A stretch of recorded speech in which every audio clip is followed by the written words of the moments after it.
Have you ever thought about history not as some dusty old storybook, but as a mirror? Well, that's exactly what we're going to do today. We're going to hold that mirror up to our world, right now in 2025. And frankly, the reflection it's showing us is a bit chilling. The economic patterns, the tensions around the globe, they're pulling us down a path we have definitely been on before. And it is a very, very dangerous one. And that's the key right there. A mirror doesn't lock you into a certain future. It just reflects what's happening right now. It shows us where we are, how we got here, and it basically serves as a huge warning sign, a chance to see what's coming and maybe, just maybe, change course before we make the same mistakes all over again.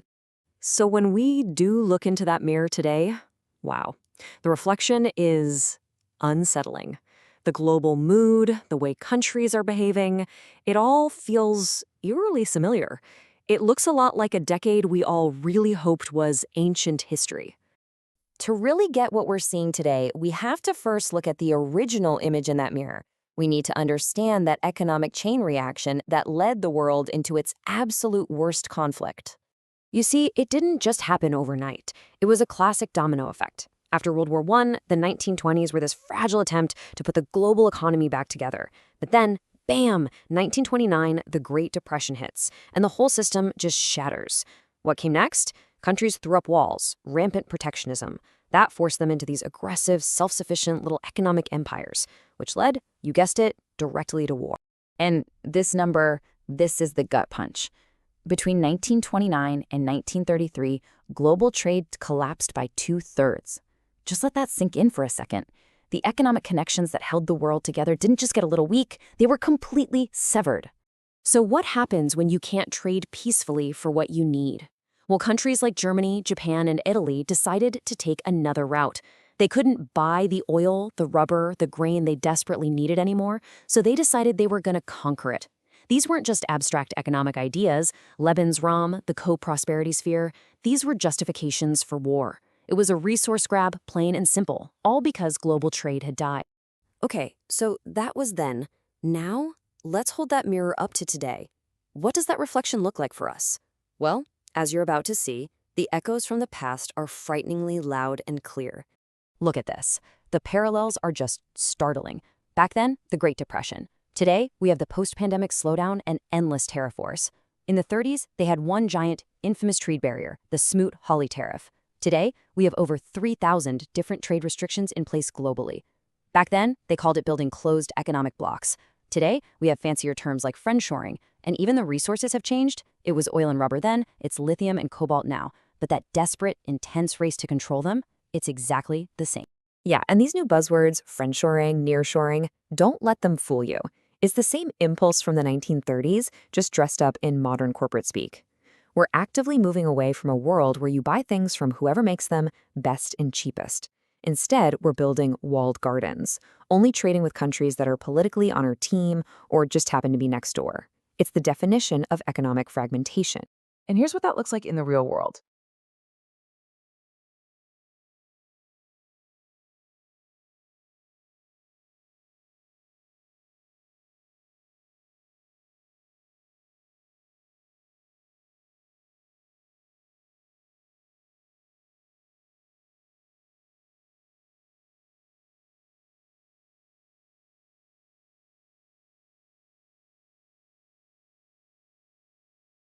And here's what that looks like in the real world.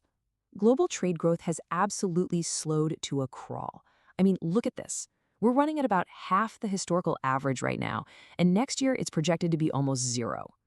The engine that powered the global economy for decades is seriously sputtering, just like it did in the early 1930s.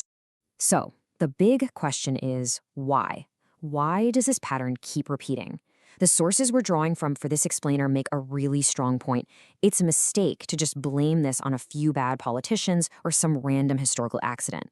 No, the real cause is much, much deeper. It's actually baked into the fundamental rules of our economic system. This, right here, is the core idea. These massive crises aren't just bad luck. They are the predictable, almost inevitable outcome of a system that's running on old software, on outdated rules that lead us again and again into these cycles of boom and bust. And here is that cycle laid out. It always starts with way too much credit being created with no real oversight. That inflates massive bubbles in things like stocks or housing, and we all know what bubbles do. They pop. That leads to the inevitable crash. The crash then creates massive social unrest and anger. And what do governments do? They point that anger outwards towards other countries, which leads to protectionism and, in the worst-case scenario, conflict. The 1920s followed this playbook to a T. And if we're honest with ourselves, we're seeing it play out right now. But here's the hopeful part. If the problem is just the rules of the game, well, then the solution is to change the rules. The source material actually proposes a completely new economic model, one designed specifically to break this destructive cycle for good. The whole philosophy behind it is actually pretty simple, but it's also profound. Instead of us, humanity, being slaves to these wild swings of capital, what if we just rewrote the rules? What if we made capital a tool that actually serves human well-being? So this model has three main pillars. First, you actively guide money away from just fueling risky speculation, like another housing bubble, and you point it towards things we actually need, like better healthcare or green energy. Second, you completely redefine what profit means. You reward companies that come up with real game-changing innovations. But profit that comes from just rigging the system or sitting on assets, what economists call rent-seeking, that becomes a public good. And third, and this is the game changer, you invent a whole new way to measure the economy's health, one that can spot bubbles and stop them before they wreck everything.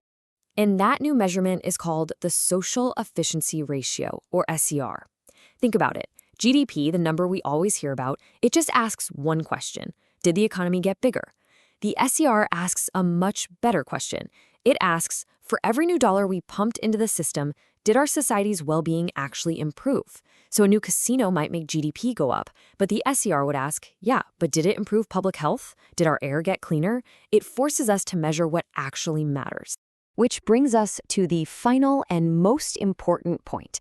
The mirror of history is showing us very clearly the road we are on. But the future is giving us a choice. And really, the choice could not be more stark. We can keep doing what we're doing, stay on this old, worn-out path, and just repeat the cycle of the 1930s. We know exactly where that leads, crisis and conflict. Or we can choose a new path. We can be brave enough to adopt new rules for our economy, rules that are actually designed from the ground up for stability and prosperity for everyone. So, there it is. History has given us the warning. The mirror is crystal clear about where our current road is heading. But we have one huge advantage that the people of the 1930s didn't have. We have their history to learn from. The future isn't set in stone. It's waiting for us to make a decision. The only question left is, which path are we going to choose?